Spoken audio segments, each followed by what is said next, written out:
Speedrunning. The act of playing a video game, but like quickly, or something.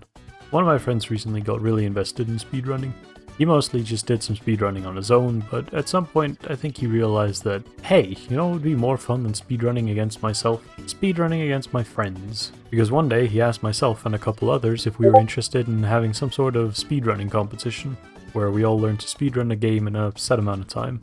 We all obviously agreed because we're all somewhat competitive and speedrunning seemed fun.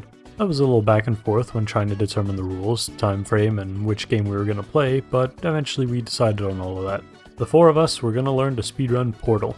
We gave ourselves 2 days with 12 hours allocated on either day for a total of 24 hours to get the best time we could. And then of course we immediately lost one of our members because his PC kept crashing and he had somehow lost admin privileges on his own computer. We have some working theories as to who is responsible, but we can't be 100% sure. Regardless, the remaining 3 of us had a game to speedrun. Now, at the beginning of this competition, I was kind of determined to do this glitchless. My main philosophy behind this was, we only had 24 hours to do this, so learning all the glitches was probably going to take way too long to learn and then perfect, and I was better off just learning to run through the game normally. Now, in this case, if you aren't familiar with the story in Portal, let me give you a quick rundown. You play as Chell, a test subject at Aperture Science, testing out their portal gun, you know, the gun that shoots portals. You move from test chamber to test chamber, completing puzzles, all while being observed by GLaDOS, everyone's favorite evil supercomputer. Very impressive. Please note that any appearance of danger is merely a device to enhance your testing experience. Your only motivation to get through these rooms is your own drive to do puzzles, and the promise of cake once you get to the end. Unfortunately, as scribbled on the walls throughout the game by the lovely Aperture Science employee Ratman, the cake is a lie, and you were just being sent to the incinerator as soon as you had served your purpose. Now, Chell, being a little annoyed at this revelation, escapes, thanks to a small oversight where the walls in the incinerator room are all portal surfaces. You then wander around the Aperture Science facilities, all while being harassed by GLaDOS. You're not a good person. You know that, right? This continues until you eventually reach the main control room where GLaDOS is located, at which point you blast her with rockets from her own turret and incinerate her cores until she eventually blows up and the game ends. Now, normally, according to How Long to Beat, this would take about 3 hours to get through. Not a long game by any means, but the quality of this far outweighs the need for high quantity. And after just a couple of attempts, I did this in 40 minutes instead of the aforementioned 3 hours. This was about 2 hours into the 24 hours we had allocated, and I spent the next few hours slowly whittling down that time, first to just under 38 minutes, and then eventually down to 32.5 minutes. At this point, with breaks in between most runs, I was closing in on about 8 hours of doing runs, and no one else had submitted a time yet. I felt like I'd made the right choice, committing to just learning the levels instead of spending a bunch of time on glitches that would take way too long to learn. And so confident that I would be able to stay ahead of the others without having to do too much, I called it a day. I don't really know what to say. I was confident with the time, given that no one had gotten even a single run from almost the entire first day, and believe me, I tried to make it work. I went and did another run after getting up, just to test if maybe there was a chance I could catch up without having to switch up my strategy. And I managed to get a sub 30-minute run, but I was still way off the now 26-minute time I had to beat. This also shattered my belief that learning the different glitches would take too long, so there's only one thing left to do. I had to learn the glitches. Now, I may not have gone about this the smartest way. What I think I should have done is start at the beginning and then go through and learn all the skips for each chamber in the intended order. That way I'd learn all the fundamentals in a much easier environment and then take that knowledge to the later rooms where I would need that knowledge to make the learning process there a little easier. I did not do that though. I looked at which room took the longest, that being test chamber 18, and determined that that was the ideal place to start, learning skips for that, chamber 19, and the entire escape sequence. Now, there are 3 main glitches here that need to be explained. First is an edge glitch. This happens simply when you touch the edge of any portal. Doing so separates your character into 2 separate entities. The primary entity, that being your character's body, which controls movement and what you can see, stays right where you are. And the second entity, which I'll refer to as the ghost entity, is transported through the portal. The ghost entity is what controls your collision and where you shoot your portals from. This lets you shoot portals from places you really shouldn't be, allowing you to do some pretty interesting skips. Using a plugin, you can see what the ghost entity sees, which is really helpful to learn how to do these skips. However, this entity separation ends as soon as you stop touching the side of a portal. This is where the next glitch comes into play. A save glitch is when you save and load the game while you're edge glitched. This prevents the two entities from recombining when you walk away from the portal edge. Both entities still move in the same way, relative to their respective portals, but this allows you to essentially place your ghost entity in other rooms further away from your portal by repositioning the ghost entity's portal, and thus skipping even more rooms than with just an edge glitch. You just have to be careful with where you walk, or your ghost will lose contact with the floor and you'll end up falling into the endless void that is the out of bounds area. To reconnect your two entities, you simply need to walk through the portal, and the two will merge again. And finally, there's portal bumping.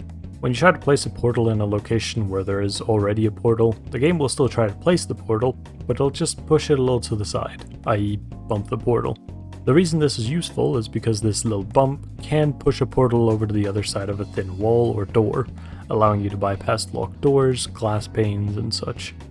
These three are the primary glitches used in most of the rooms, and of course there are also a couple more glitches that normally are used in speedruns, like ABH and AFH, that I never actually ended up using because I was too focused on learning the other stuff, and like the acute angle glitch, which I'm not even going to try to explain because it is literally just witchcraft. Like, what am I supposed to say here? But with these glitches learnt, and some skips in the later rooms practiced, it was time to improve my time.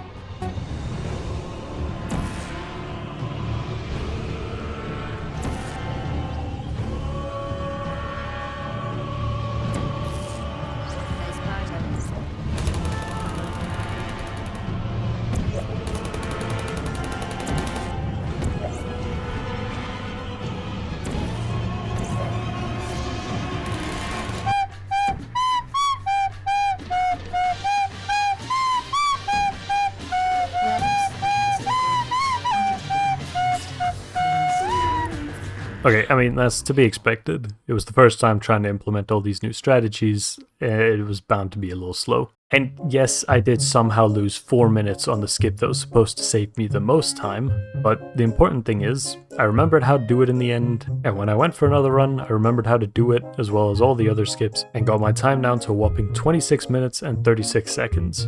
Not quite quicker than the time to beat, but a lot closer than my glitchless run, and most importantly, a proof of concept.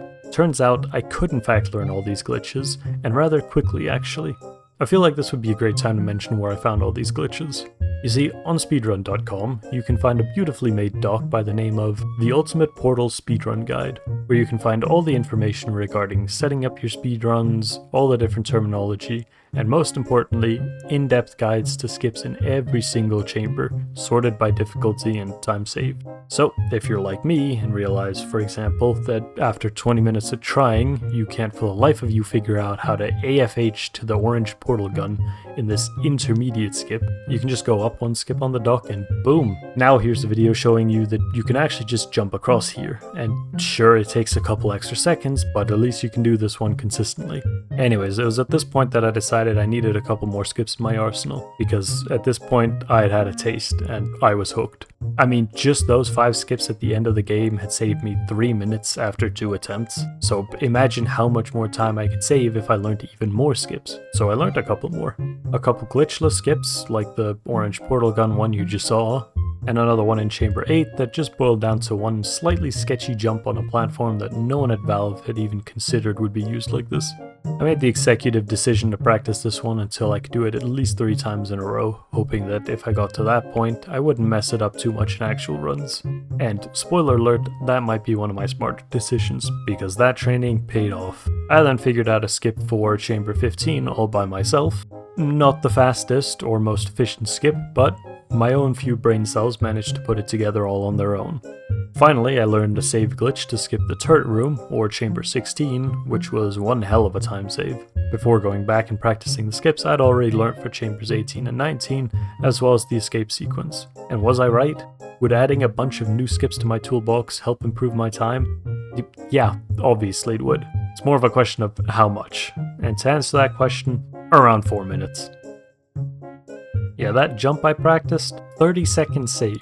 Genuinely had no idea there were 30 seconds to save in that room, but with all that practice, I hit the jump first try, and boy was it worth it.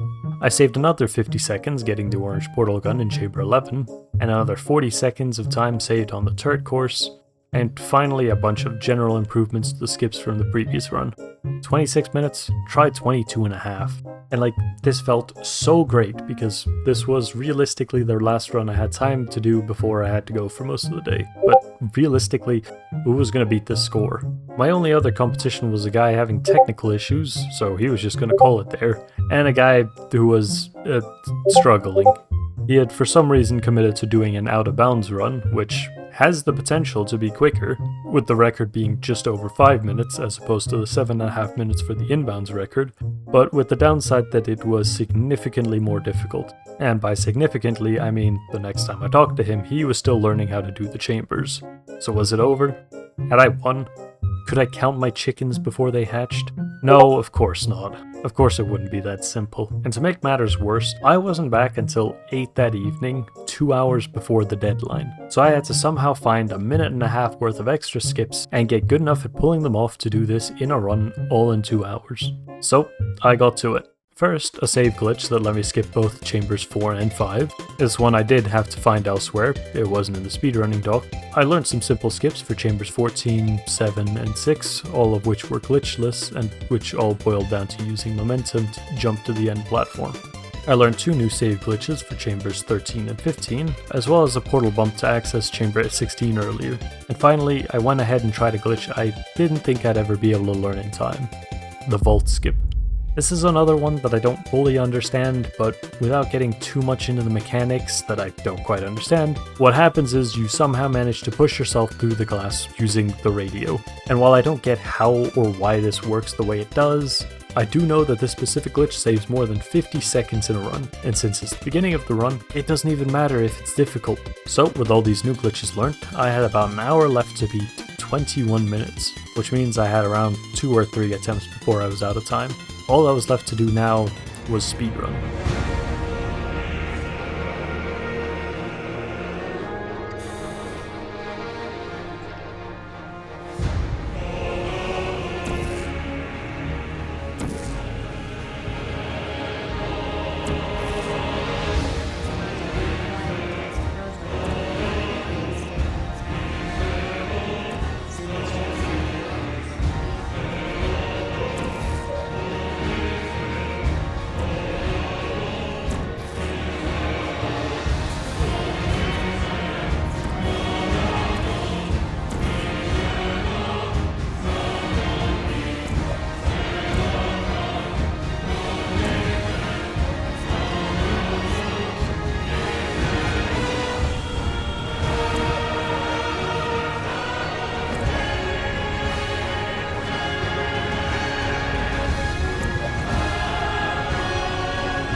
Yeah, so it turns out I didn't actually need 2 attempts, much less 3. Most of the new skips I added didn't actually help all that much, but the vault skip did wonders, and for the first time ever I was able to do the escape 0 skip first try, which ended up saving me almost a minute and a half.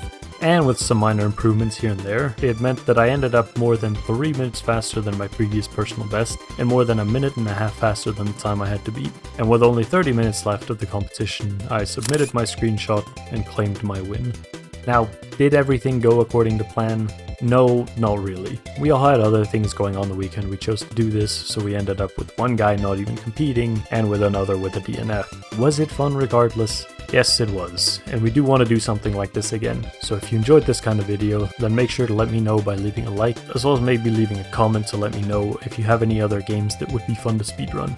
We did end up fixing the computer, so next time we will hopefully have all 4 of us able to do runs. But other than that, thank you very much for sticking around to the end of the video, and I hope to see you again soon.